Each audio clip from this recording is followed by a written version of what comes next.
Hello everybody, it's Mrs. J. I'm really enjoying teaching some of the children at school at the moment, but I'm really missing everybody that's still at home. But I've been thinking that we haven't had a story for a while, and I found a story that I thought would be really good. It's called Ruby's Worry. Can you see? There's Ruby, and do you think that's her worry? Let's have a little look together. Ruby's Worry by Tom Percival. See, there's Ruby in her spotty dress and her stripy tights. And Ruby's family. Maybe they're at the seaside. Ruby loved being Ruby. She loved to swing up high, and she loved to explore wild, faraway places. Sometimes she even went all the way to the bottom of the garden, but Ruby was perfectly happy until one day she discovered a worry. It wasn't a very big worry.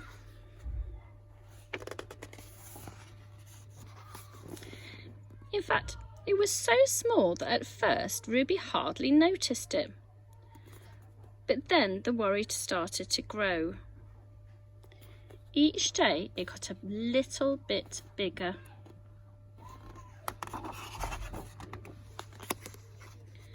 It just wouldn't leave her alone. It was there at breakfast, staring at her over the cereal.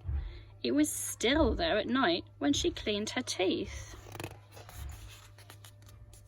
The funny thing was that no one else could see Ruby's worry, not even her teacher. So Ruby pretended that she couldn't see it either.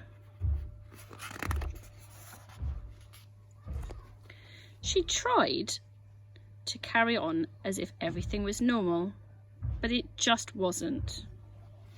The worry was always there, stopping her doing the thing that she loved. Look, the worry's got so big now, there's hardly any room for her on the swing. Ruby wondered if the worry would ever go away. What if it didn't? What if it stayed with her forever? Why are you doing that? Ruby didn't realise that she was doing the worst thing you could ever do with a worry. She was worrying about it.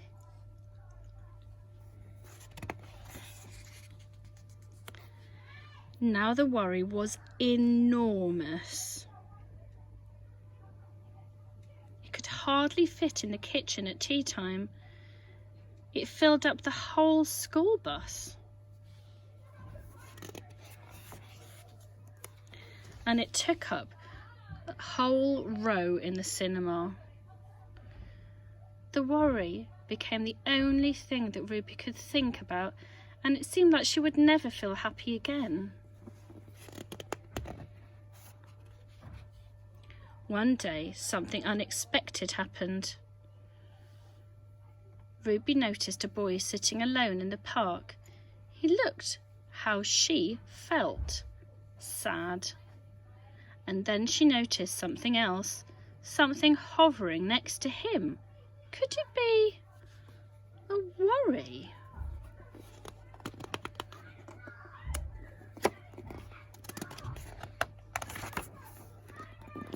It was. She realised that she wasn't the only person with a worry after all. Other people had them too. She asked the boy what was on his mind. As he told her, the strangest thing happened. His worry began to shrink. Then Ruby did the best thing you can ever do if you have a worry. She talked about it. As the words tumbled out, Ruby's worry began to shrink until it was barely there at all. Soon, both of their worries had gone. finally Ruby felt like herself again. Of course, that wasn't the last time that she ever had to worry. Everyone gets them from time to time, but now that she knew how to get rid of them,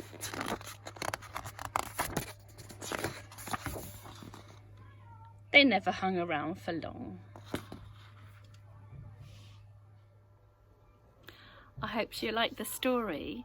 It's one of my favourites. Now, can you remember what you need to do if you have a worry? The best thing to do if you have a worry is tell someone about it. Perhaps it could be a friend, perhaps it could be a brother or sister, perhaps it could be any grown-up. I hope your worries disappear. Look forward to seeing you all again. Lots of love, stay safe, see you soon.